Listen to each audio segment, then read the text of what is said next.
కూటమి ప్రభుత్వం ఏర్పడి నేటికి 8 నెలలు పూర్తి చేసుకుంది. అయితే ఈ కూటమి ప్రభుత్వం ఏర్పడక మునుపు నిరుద్యోగ యువకులకు ఉద్యోగం కల్పిస్తామని చెప్పి హామీ ఇచ్చారు.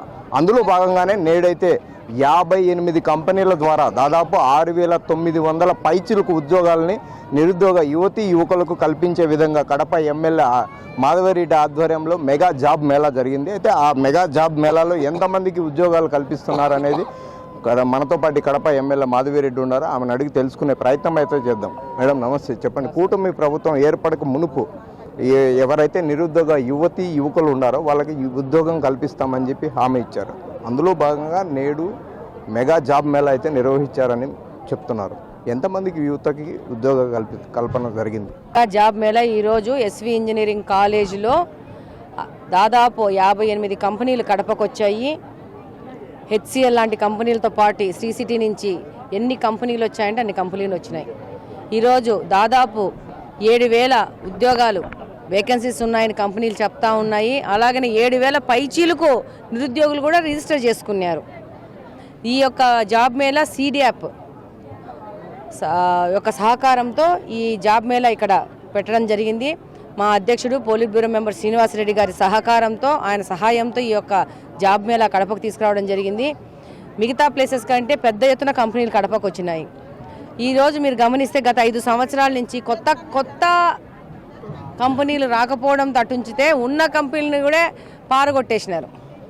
భయపడి పారిపోయిన పరిస్థితి ఉంది. ఇప్పుడు మళ్ళా కూటమి ప్రభుత్వం రావడము, కంపెనీలు పెద్ద ఎత్తున ఇన్వెస్ట్ చేయడానికి ఆ రాష్ట్రంలోకి రావడము, దాంతోపాటు చంద్రబాబు నాయుడు గారు చెప్పిన ప్రామిస్కి అనుగుణంగా సీడ్యాప్ని పెట్టేసి ఈ యొక్క ఉద్యోగాల కల్పనకు వారి సహకారంతో ప్రతి ఒక్క చోట ఈ జాబ్ మేళా పెడుతున్నాము.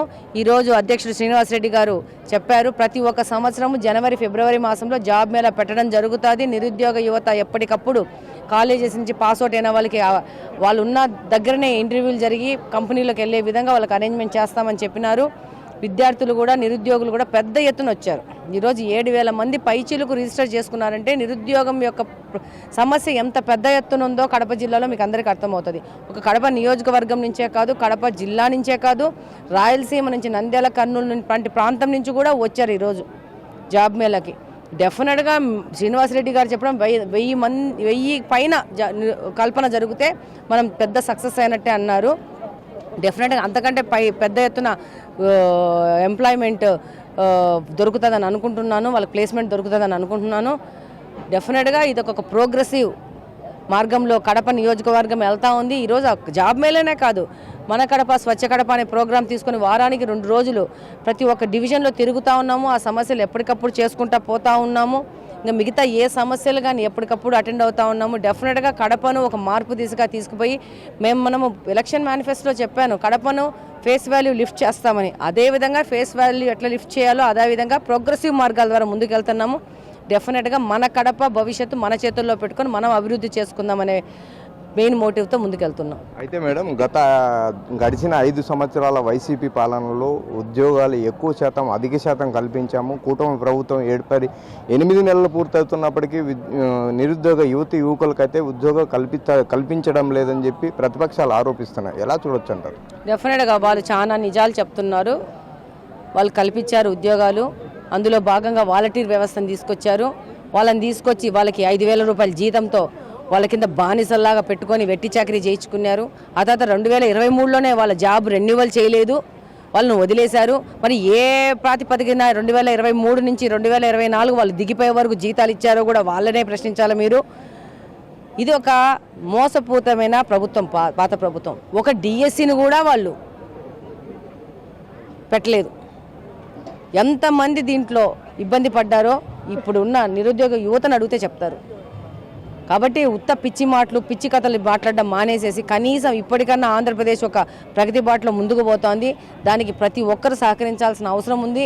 ఇంకా వీళ్ళు మారకపోతే వీళ్ళని వదిలేసి మన బాడీ మనము ముందు అడుగులు వేసుకుంటూ వెళ్ళిపోవాలని. కేవలం కడప నియోజకవర్గ అభివృద్ధి మీద దృష్టి పెట్టడం లేదు కడప ఎమ్మెల్యే మాధవిరెడ్డి. కేవలం కక్ష సాధింపు చర్య మాత్రమే పాల్పడుతున్నారని ఆరోపిస్తున్నారు. ఎలా చూడొచ్చు అంటారు? పిచ్చోళ్ళు పిచ్చి మాటలు మాట్లాడుతూ ఉంటారు.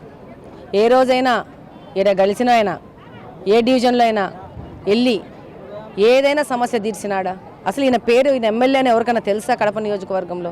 ఆయన గురించి అసలు మాట్లాడడం అవసరం. Is a fade out. Candidate, ఆయన గురించి మాట్లాడాల్సిన అవసరం లేదు.